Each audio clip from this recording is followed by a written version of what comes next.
So I've just seen the Premier League fixture results and I've also seen the matches and huge game for Arsenal Football Club. So this is Arsenal vs Liverpool preview. But it is mostly going to be about Arsenal because I always make these videos with an Arsenal perspective. To be very honest, in my lifetime, I have never felt so confident that Arsenal are going to lift the title. Even in the 22-23 season, where we had a significant gap, we knew how good Manchester City are. We knew we were young, and we knew that there is going to be a reality check at some point of time. And it was looking, everything was looking too good to be true. But right now, it is not looking too good to be true. It is looking like, yeah, this is meant to be. This is what is going to happen. We are going to win the league. We deserve to win the league, and for that, we have to beat Liverpool. We have to beat this Liverpool side, and this team can be get at because I always highlight the weak zones of opposition. And to be honest, both these zones, let's talk about both these zones. I usually, like I pointed in Bournemouth game, that this was the weak zone.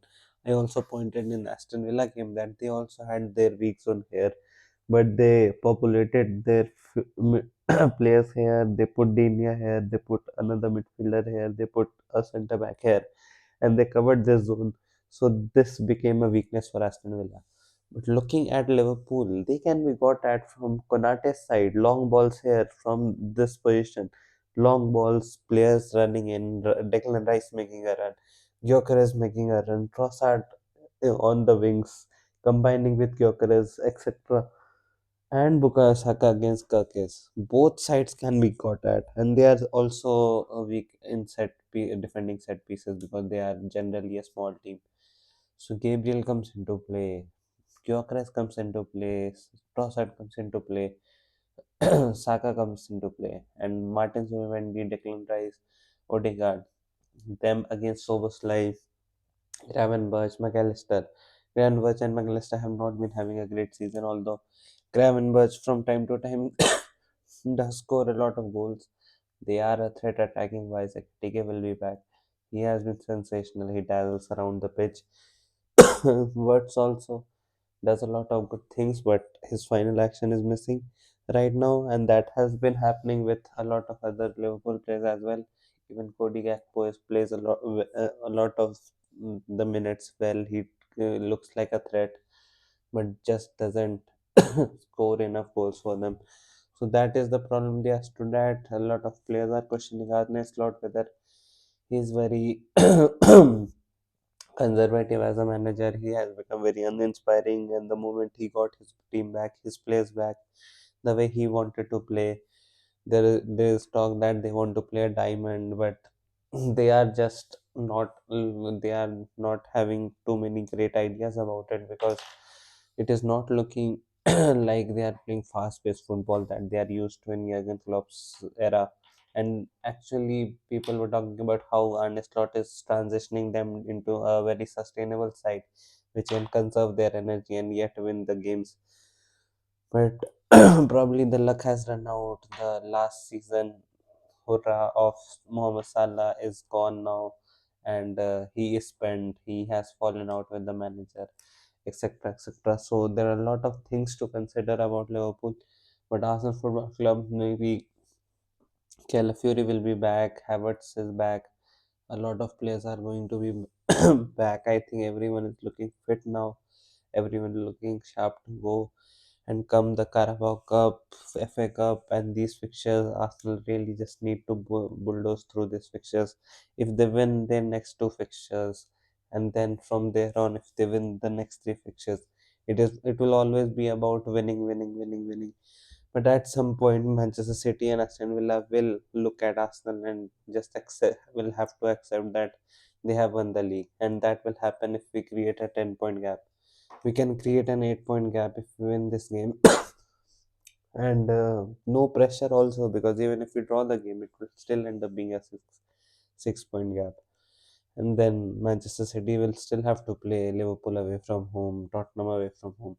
So that is not going to be an issue where we should find ourselves under pressure. And even if Manchester City were winning every single game, we are a side that is experienced in the Premier League title races right now. So we shouldn't crumble under pressure. We should just adapt to the situations that are put in front of us and behave like a champion team, which we have been doing all season. And I think this fixture, what Arsenal should worry about, I don't know if Arsenal should worry about anything because obviously they have good crosses from here. So if Calafiori is not there, then maybe Hincapié can find himself wandering a little bit. I feel this could be a good zone for Liverpool to put crosses in. Even Frimpong, Frimpong will come in and he will try to run at you and then cross the ball. And then they will have a Ekitike attacking, Gakpo attacking, etc. etc. So midfielders also arriving from arriving into the box. But if Ekitike and Gakpo or whoever is Ekitike words, etc. in these zones, I think Julian Timber, Saliba, even Zubimendi, I think this trio is good enough to defend those situations.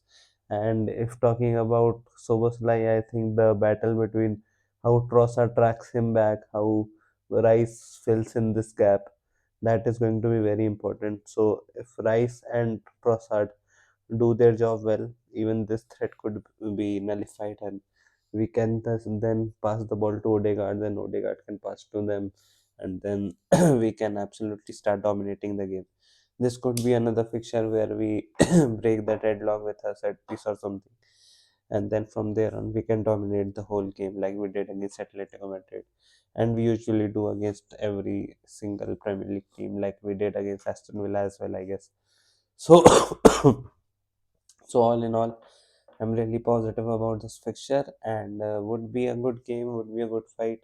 But defensively, we are so solid, and attacking wise, we are improving now, and we have scored so many open play goals that even that debate has gone that, oh, we were obviously getting lucky by open play goals. Then after set piece goals, we started having open play goals from own goals. But I think we should be really fine now. We have overall everything at our peril, and if we go 2-0 up, etc., we can also rest Buga Saka and Martin Odegaard and bring in Madueke. Ebreche as well, will he get minutes? What is the situation with Noneri? Is he going to go to another club on loan or permanent? What is going to happen there?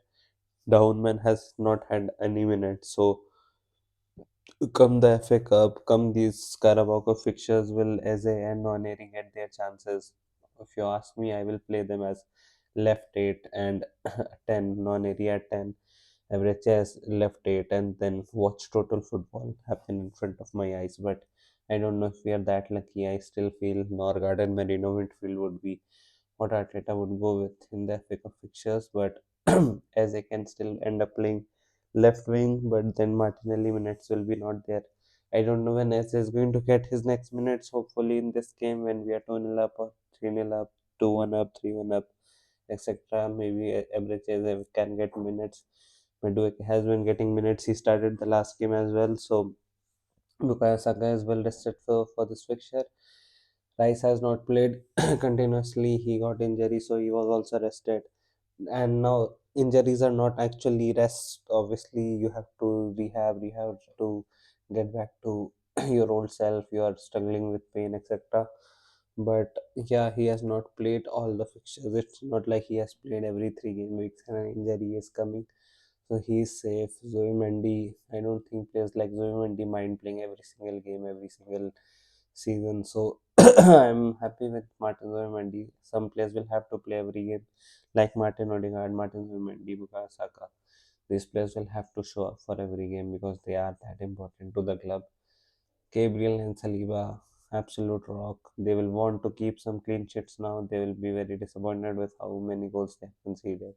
As a football club, it was not like these two have conceded, but this is the proud defense that loves keeping clean sheets, so they will like to get back to that those ways. David Raya goes from strength to strength. No complaints about him.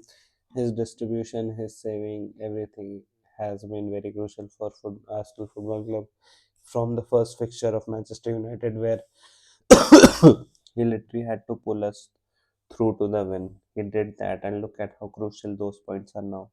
So those things matter a lot in a long season. Even the very first match of the season, that has mattered so much. So it shows how this has all been a team collective effort, and we have to go on a last push. We have to give it a last push, go on a last final run where we don't drop any points, and then eventually go to the Premier League title and lift it.